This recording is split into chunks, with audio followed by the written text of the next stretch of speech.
ناظرین، نبی پاک صلی اللہ علیہ وآلہ وسلم نے فرمایا، اے صحابہ کرام، کیا تم میں سے کوئی شخص ایسا ہے جو روزانہ 1000 نیکی کر سکے؟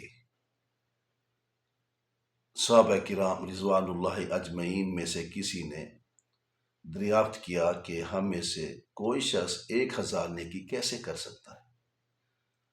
آپ صلی اللہ علیہ وآلہ وسلم نے فرمایا، وہ 100 مرتبہ سبحان اللہ کہے تو اس کے لیے 1000 نیکی لکھ دی جاتی ہے اور اس کے 1000 گناہ مٹا دیے جاتے ہیں۔ اللہ تعالیٰ سے دعا ہے کہ اللہ تعالیٰ ہمیں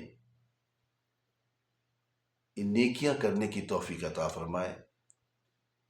صحیح مسلم حدیث نمبر 2698۔